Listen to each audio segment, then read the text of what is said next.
A todos nos gusta pensar que las cosas que hacemos son importantes y que hacen alguna diferencia, que nosotros vamos a dejar una huella en el mundo cuando salgamos de aquí, pero ¿realmente es así? O para ponerlo en una forma más general, ¿hay algún propósito y significado para la existencia del hombre en un mundo como este? Donde tenemos que enfrentar tantos problemas, tantas injusticias, tantas cosas torcidas que no parecen enderezarse nunca. ¿De qué sirven nuestros logros? O comportarse de cierta manera, si al final de cuentas todos vamos a morir, no importa cómo hayamos vivido.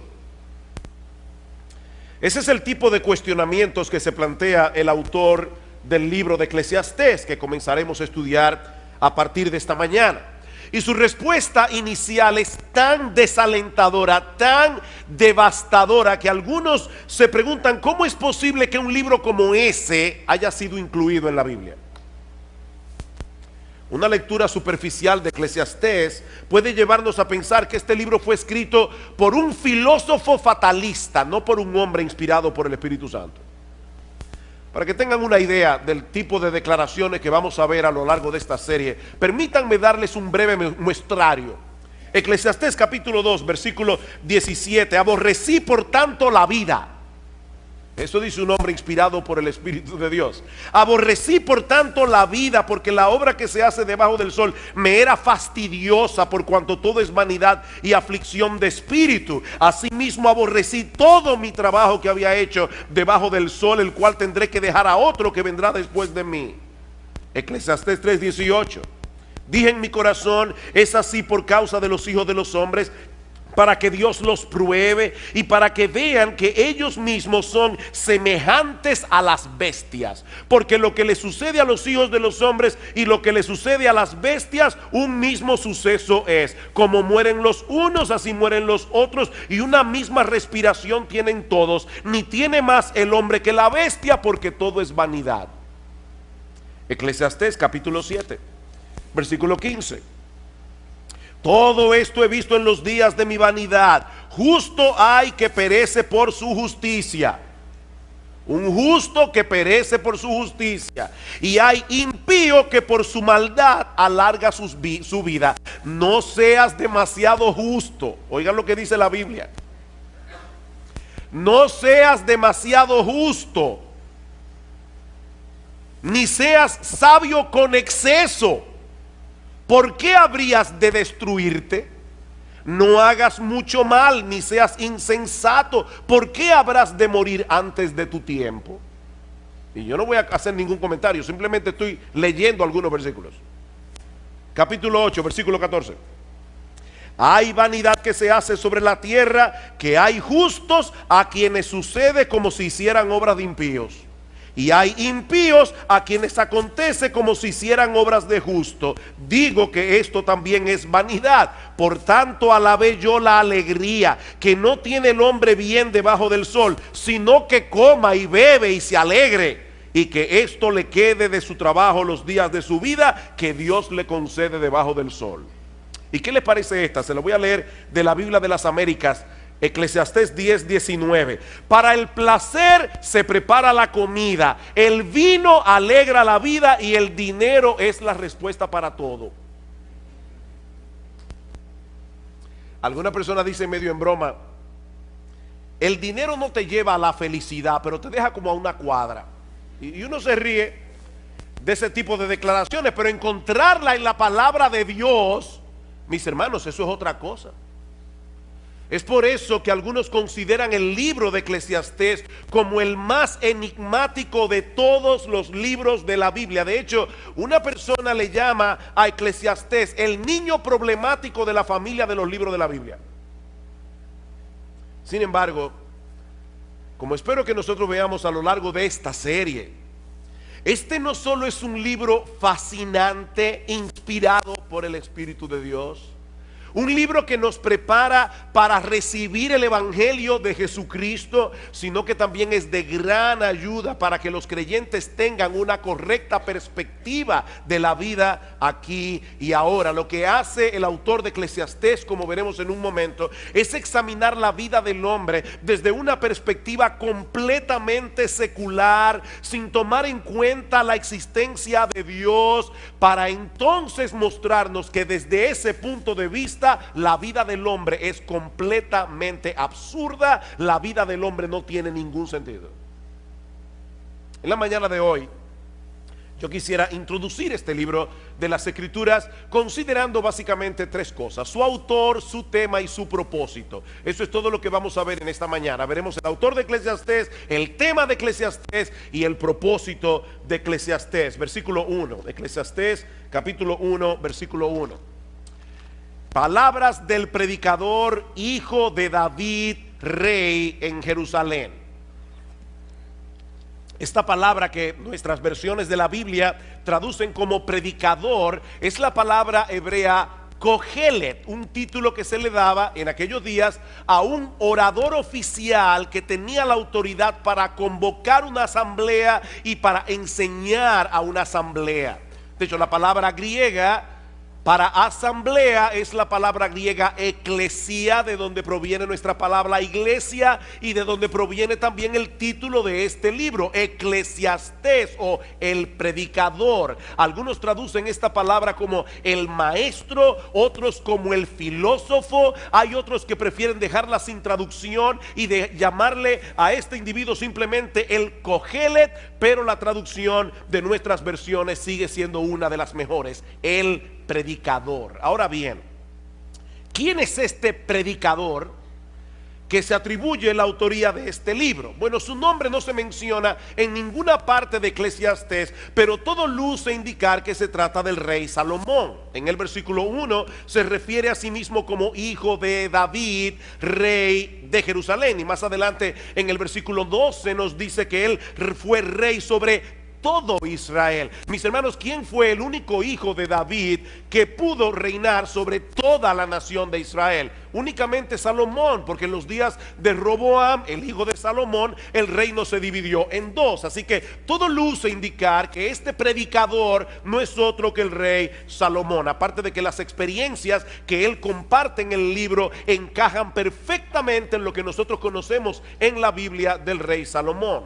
Como ustedes recordarán, al principio de su reinado el Señor se le apareció a Salomón y le dijo: pídeme lo que tú quieras.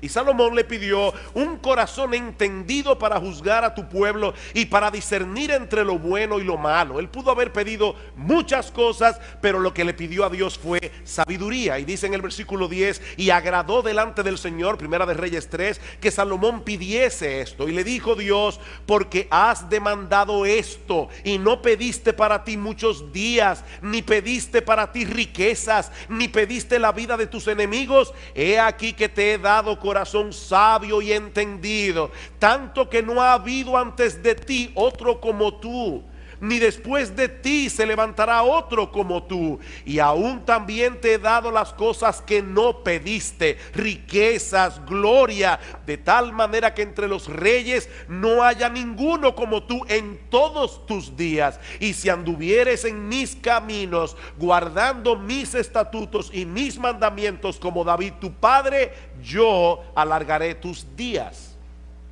Lamentablemente, Salomón no permaneció siendo fiel a Dios. Dice en el primer libro de Reyes, en el capítulo 11, que sus muchas mujeres desviaron su corazón hacia la idolatría. Salomón llegó a tener 300 esposas y 700 concubinas, un harén de 1000 mujeres.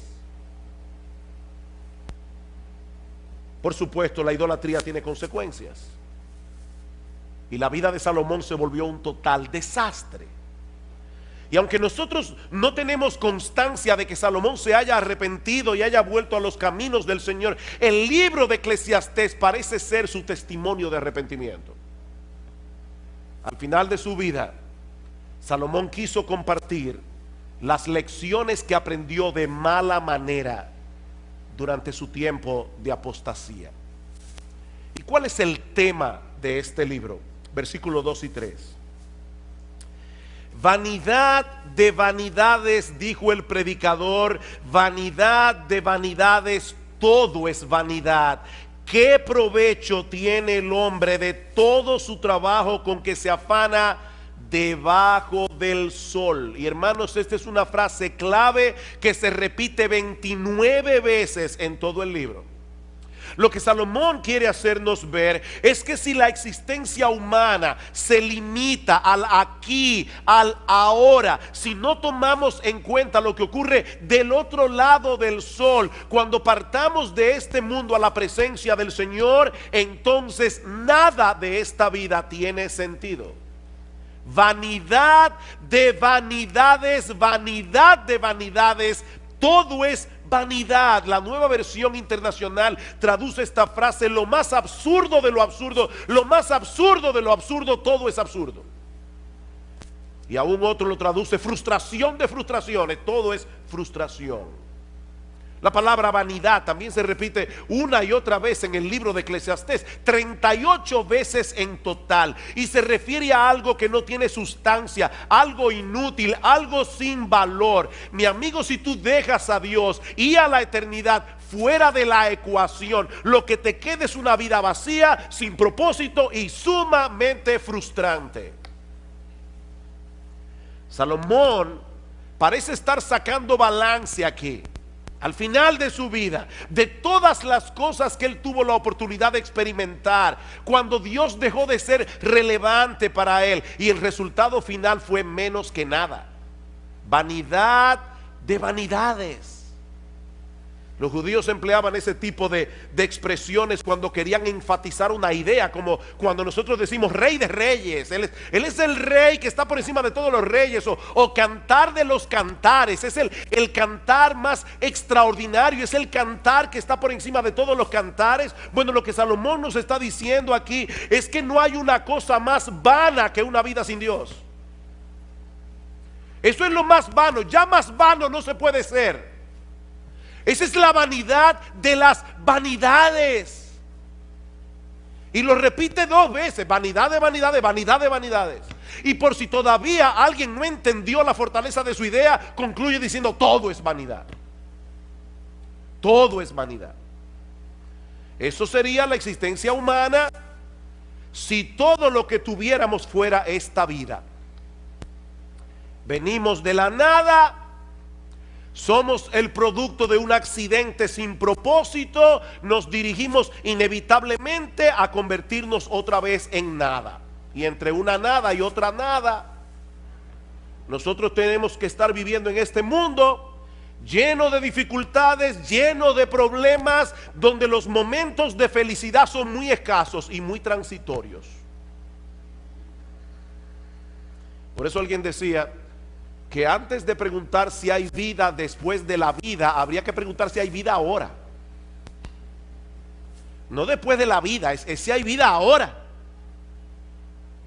Un día viene, otro día va, muy similar al anterior, y después de muchos días, la muerte. La pregunta es: ¿para qué afanarse tanto? Si al final de cuentas todos terminamos con las manos vacías. Versículo 3: ¿qué provecho tiene el hombre de todo su trabajo con que se afana debajo del sol? ¿Cuál es tu ganancia? Bueno, mire, yo me conformo con dejar un legado a las generaciones futuras. Genial. Pero ¿de qué te sirve eso a ti? Decía el cineasta Woody Allen: yo no quiero alcanzar la inmortalidad a través de mi obra. Yo quiero alcanzarla no muriéndome. El problema es que no tenemos esa alternativa. No tenemos esa alternativa. Todos tenemos una cita ineludible con la muerte. Y lo que Salomón nos está diciendo aquí es que si contemplamos la vida sin tomar en cuenta lo que trasciende la temporalidad de este mundo, todo se vuelve fatigoso, todo se vuelve frustrante. Eso es lo que él pasa a probar a partir de los versículos 4 al 11, usando algunos ejemplos de la creación y de la experiencia humana. Versículo 4, generación va y generación viene, mas la tierra siempre permanece. Una generación se va levantando, la otra va envejeciendo. Y a veces tenemos la sensación de que algo está pasando, algo está cambiando entre una generación y la otra. Pero esa generación que está surgiendo ahora, mañana estará en el mismo lugar donde nosotros estamos hoy. Cuando yo contaba la historia de la iglesia nuestra, de esta iglesia, siempre decía que nosotros comenzamos un grupito de 12 jóvenes y 3 señoras mayores. Hasta que un día mi esposa me dijo: mi amor, ¿tú te has puesto a pensar que las famosas 3 señoras mayores tienen menos edad que la que tú tienes ahora? Tenían en aquel momento, cuando comenzó la iglesia, menos edad que la que yo tengo ahora. Y yo seguía llamándole a una persona mayor, de 40 y pico de años. Claro, yo tenía 22. Y los que se levantarán después de nosotros repetirán el mismo ciclo otra vez. No porque la historia humana sea cíclica, como dicen algunos, sino porque en el fondo el hombre sigue siendo el mismo. Ahora tenemos computadoras, tenemos internet, tenemos muchísimas cosas, pero el hombre sigue siendo el mismo. Escuchen este comentario. Los muchachos de ahora aman el lujo, se comportan de una forma inapropiada, desacatan la autoridad y no muestran respeto hacia los que son mayores que ellos. ¿Verdad que parece una declaración muy actual? Eso lo dijo Sócrates en el siglo V antes de Cristo. ¿Y qué le parece esta de Pedro el Ermitaño? Pedro el Ermitaño nació en el 1050, murió en el 1115. Los jóvenes de hoy solo piensan en sí mismos, no tienen ninguna reverencia hacia sus padres, o los ancianos se impacientan ante toda la restricción y hablan como si lo supieran todo.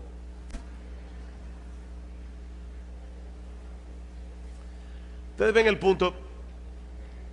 La historia está en movimiento, pero nada cambia en realidad.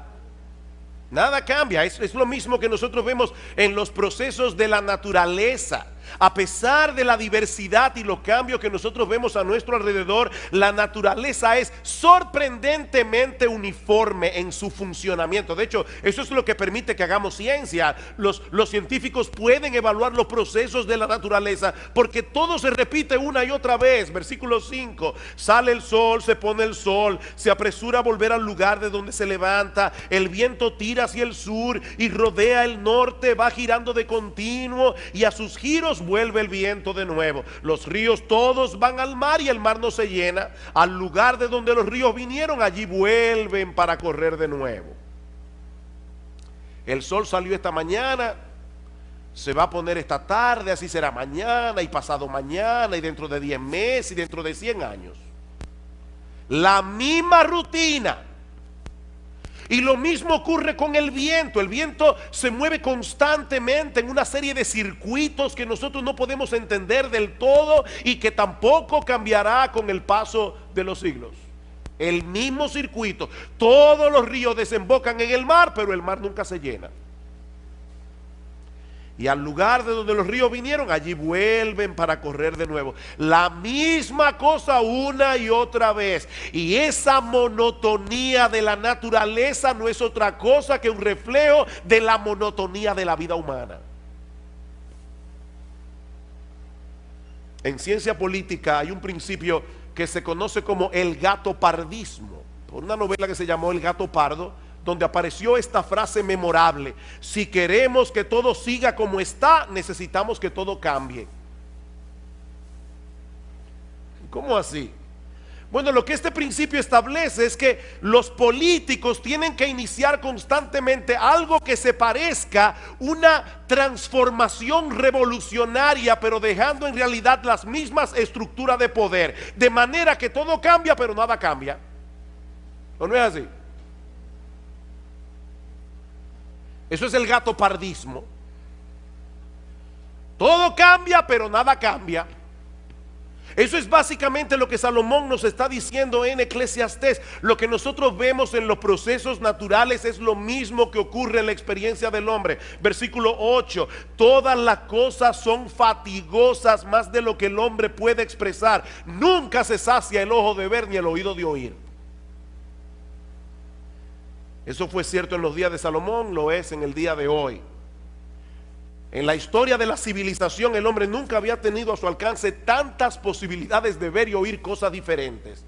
Hace 200 años, si usted quería escuchar música tocada por una orquesta, usted tenía que ir a donde la orquesta estaba. Ese era un lujo que muy pocas personas podían darse. Hoy día cualquier muchacho tiene a su alcance un montón de dispositivos, de programas, de aplicaciones que le permiten ver y escuchar lo que quiera y cuando lo quiera. iPod, iPhone, iPad, iTunes, MP3, YouTube, SoundCloud, Netflix, Crackle y yo no sé cuánta cosa más. ¿Y saben qué? No importa cuántas cosas veas, no importa cuántas cosas escuches, nunca te sentirás satisfecho. Nunca te sentirás plenamente satisfecho. Yo recuerdo cuando era niño, a mi padre le encantaba hacernos cuentos árabes. Y yo recuerdo uno en particular donde había un rey que le ofreció la mitad de su reino a cualquier persona que pudiera llevarle algo que fuera más pesado que lo que él tenía en su mano. Y las personas comenzaron a traer cosas pesadas, lingotes de oro cada vez más pesadas, y siempre lo que el rey tenía en la mano pesaba más. Y la gente decía: ¿cómo es posible que este hombre pueda tener algo en su mano envuelto en un pañuelo que pese más que todo lo que nosotros llevamos? Finalmente hubo un sabio que le dijo: lléveme donde el rey. Cuando pusieron el pañuelo en la balanza, este sabio cogió un poco de tierra, lo puso en la otra balanza y la tierra pesó más. Y todos quedaron sorprendidos hasta que él dio la explicación. Lo que hay envuelto en ese pañuelo es un ojo humano. Y el ojo humano no se sacia con nada, pero al final tendrá que contentarse con un puñado de tierra. Nunca se sacia el ojo de ver. Siempre queremos ver otra cosa, escuchar otra música, tener otra experiencia. Lo que ayer me emocionaba, hoy me causa aburrimiento. ¿O no es así? Así como el mar nunca se llena, nuestros sentidos tampoco. Es por eso, hermanos, que la industria del entretenimiento es tan exitosa. Nosotros queremos algo nuevo, algo que nos libere de ese ciclo interminable de insatisfacción y de hastío. El problema es que todo lo que el mundo ofrece debajo del sol nos deja exactamente en el mismo punto de partida. Versículo 9. ¿Qué es lo que fue? Lo mismo que será. ¿Qué es lo que ha sido hecho? Lo mismo que se hará. Y nada hay nuevo debajo del sol. ¿Hay algo de lo que se puede decir: he aquí esto es nuevo? No, ya fue en los siglos que nos han precedido. Si leemos con cuidado la historia, veremos que el hombre sigue siendo esencialmente el mismo con el paso de los siglos. Las mismas dudas, los mismos problemas, las mismas aspiraciones, los mismos anhelos, la misma lucha. Lo que parece novedoso no es más que un pasado que ya se olvidó. Decía el periodista Malcolm Muggeridge: todas las nuevas noticias son viejas noticias ocurriendo a nuevas personas. ¿Escucharon eso? Todas las nuevas noticias son las viejas noticias ocurriéndole a nuevas personas. Versículo 11. No hay memoria de lo que precedió, ni tampoco de lo que sucederá. Habrá memoria en los que serán después. En otras palabras, la gente suele de sufrir de amnesia histórica. La gente suele sufrir de amnesia histórica. Y eso nos hace creer que algunas cosas son novedosas cuando en realidad no lo son. Generaciones van, generaciones vienen, cada una repitiendo los mismos errores de la generación anterior y creyendo al mismo tiempo que están siendo originales. La vida debajo del sol es fatigosa, repetitiva, monótona, hastiante. Eso es lo que Salomón nos está diciendo. Y cuando el hombre trata por sí mismo de descubrir el significado y propósito de todo esto, el resultado es una visión fragmentada de la realidad que no le hace ningún sentido. Es como cuando estamos tratando de armar un rompecabezas y hay piezas que faltan. Vanidad de vanidades, dijo el predicador, vanidad de vanidades, todo es vanidad. Ahora bien, ¿y cuál es el propósito de este libro? ¿Por qué Dios inspiró al autor de Eclesiastés para que pusiera por escrito reflexiones tan deprimentes acerca de la vida en este mundo? Eso nos lleva a nuestro tercer y último encabezado. Ya vimos el autor del libro, el tema del libro. Veamos ahora su propósito. Y yo creo que el apóstol Pablo nos muestra incidentalmente por qué se escribió el libro de Eclesiastés. Dice en Romanos capítulo 8 versículo 20 que la creación fue sujetada a vanidad. Otra vez la misma palabra. La creación por causa del pecado fue sujetada a producir lo que no sirve. La creación fue sujetada a no dar todo el potencial que tiene dentro, no por su propia voluntad, sino por causa del que la sujetó en esperanza. En el libro de Eclesiastés, Salomón quiere que sintamos el peso de lo absurda que resulta la vida debajo del sol, destruir en nosotros toda esperanza de encontrar propósito, significado o satisfacción en ninguna de las cosas que este mundo ofrece, para entonces llevarnos de la mano a poner toda nuestra esperanza únicamente en Dios. Ese es el propósito. Él quiere destruir todo aquello que pueda ser una esperanza para ti. Cualquier cosa. Dice un comentarista, la función de Eclesiastés es llevarnos a ese punto en el que empezamos a temernos que esa sea la única conclusión posible, es decir, que todo es vanidad. Nos vemos así enfrentados a la cruda realidad de que nada tiene sentido, nada de lo que hay debajo del sol tiene valor. Pero ¿saben qué, mis amados hermanos? Nosotros sabemos que hay un Dios que está sentado en su trono por encima del sol, gobernando todo lo creado para su gloria y para el bien de su pueblo. Y eso hace toda la diferencia del mundo. Mis hermanos, ese Dios no solo ha prometido libertar su creación de la vanidad a la que fue sometida por causa del pecado, como dice Pablo en Romanos 8, sino que también nos permite contemplar ese mismo escenario que Salomón nos presenta en Eclesiastés, pero desde otra perspectiva completamente diferente. Vamos a introducir a Dios ahora en Eclesiastés capítulo 1 y vamos a ver qué pasa. Vamos otra vez a Salomón, vamos a meternos en la mente de Salomón. La única diferencia es que ahora vamos a meter a Dios en la ecuación y vamos a ver qué pasa.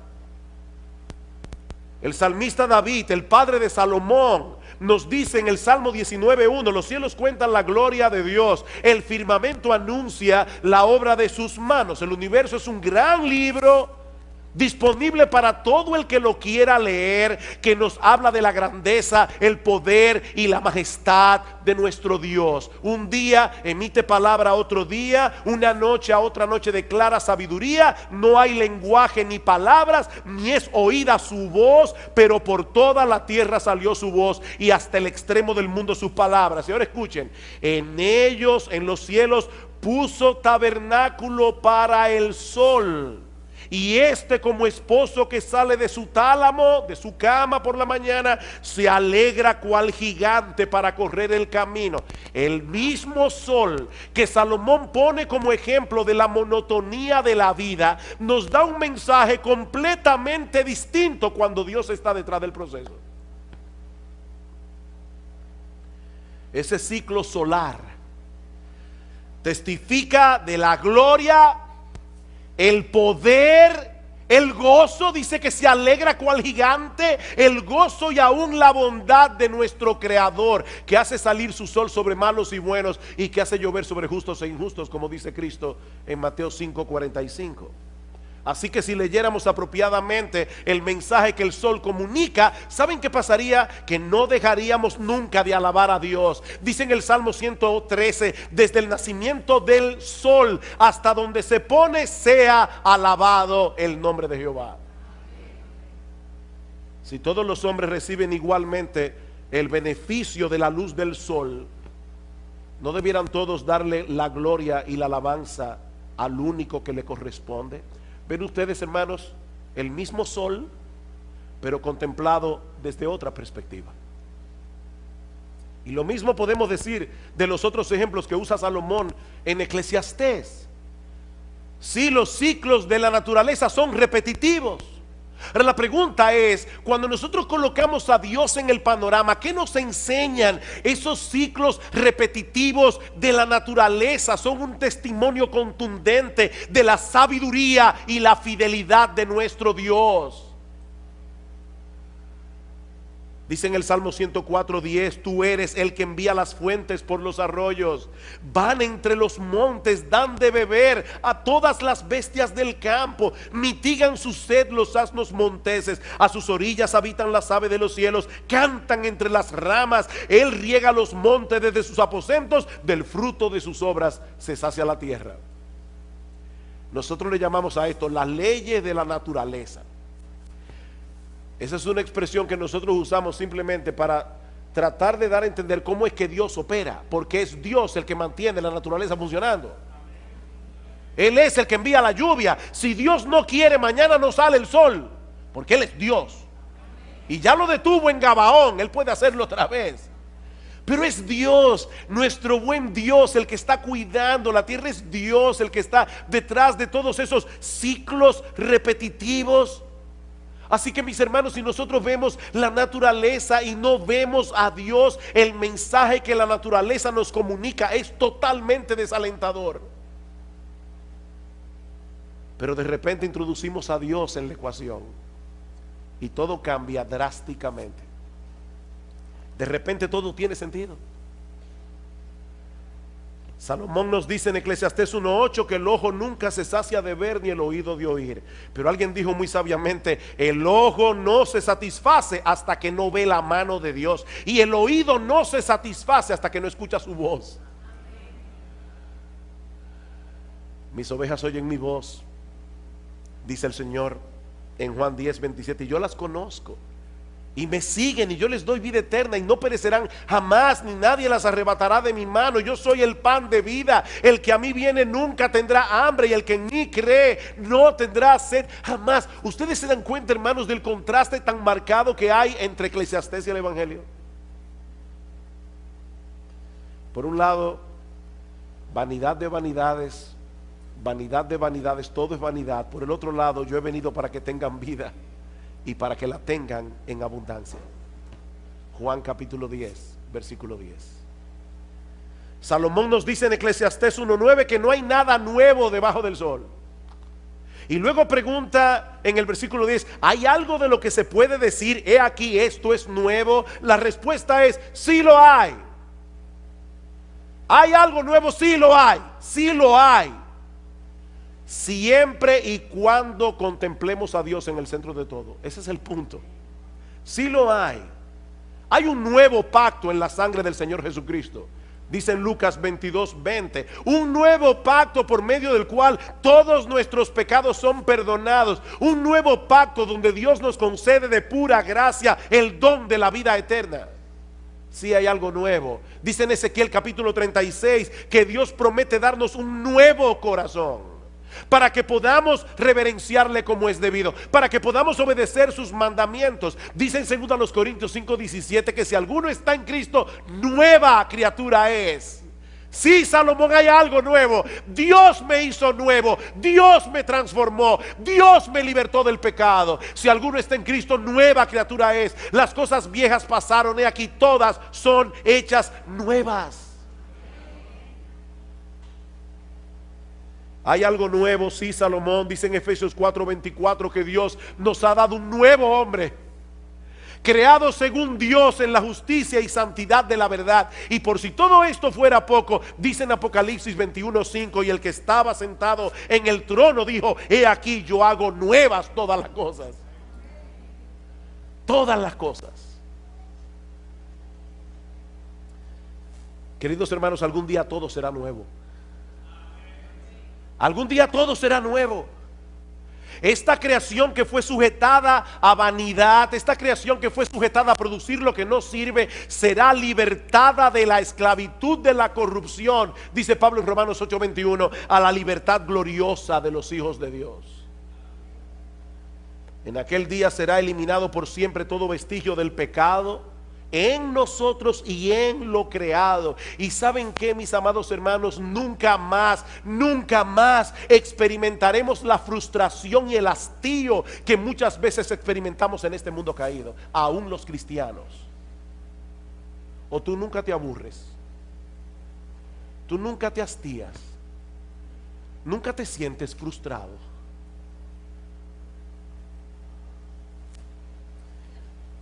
Mi hermano, déjame hacerte una pregunta.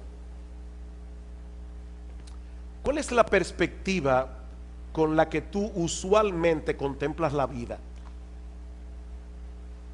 ¿Te colocas en la posición de aquellos que viven sin esperanza y sin Dios en el mundo? A veces yo escucho a los creyentes con tantas quejas, que uno se pregunta: ¿dónde está Dios? ¿Dónde está Dios? ¿Cuál es tu perspectiva de la vida, mi hermano? ¿Eres tú de aquellos que, aún siendo cristiano, redimido por la sangre del Cordero, contemplan la vida desde la perspectiva de aquellos que viven sin esperanza y sin Dios? ¿O te levantas por encima de lo que tus ojos ven debajo del sol para contemplar todas las cosas a través de la presencia omnipresente de Dios en el mundo?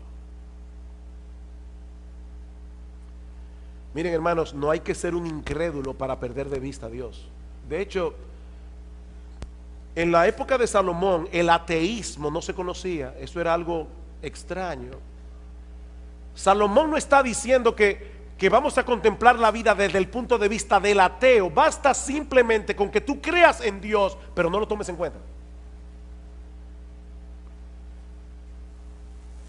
No hay que ser un incrédulo para perder de vista a Dios.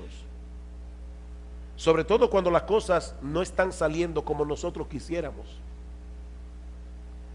Pero Dios sigue estando en su trono, dando un sentido y propósito a todas las cosas, para que al final de la historia todas redunden para su gloria y para el bien de su pueblo. Miren, mis hermanos, Dios se va a salir con la suya. Nadie puede frustrarlo. Él tiene un plan, y en ese plan nuestro bendito, glorioso, extraordinario, inefable, incomparable, inmutable Señor y Salvador Jesucristo se llevará toda la gloria. Y nosotros estaremos ahí para gozarnos con Él. Y si tú estás aquí sin Cristo, mi amigo, no intentes encontrar el significado y propósito de la vida en este mundo dentro de los límites de las cosas que este mundo ofrece. Como dice Agustín de Hipona, Dios nos hizo para Él, y nuestra alma solo encontrará descanso cuando lo encuentre en Él. No hay alternativa. En tu corazón hay un hueco del tamaño de Dios que solamente Dios puede llenar. Mi amigo, fuera de Cristo todo es absurdo, y lo que es 1000 veces peor, fuera de Cristo solo obtendrás de Dios condenación y juicio por causa de tus pecados.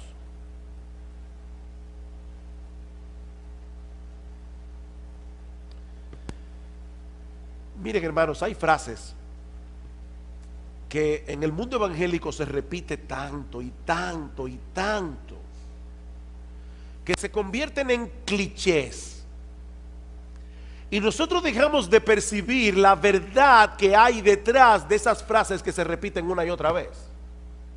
¿Recuerdan ustedes cuando estábamos predicando de Colosenses y decíamos que hay una fórmula matemática en Colosenses? Cristo más nada es igual a todo. Decía una poetisa cristiana: si yo no tuviera nada excepto a Cristo, lo tendría todo como quiera. Eso no es un cliché, eso es una gran verdad.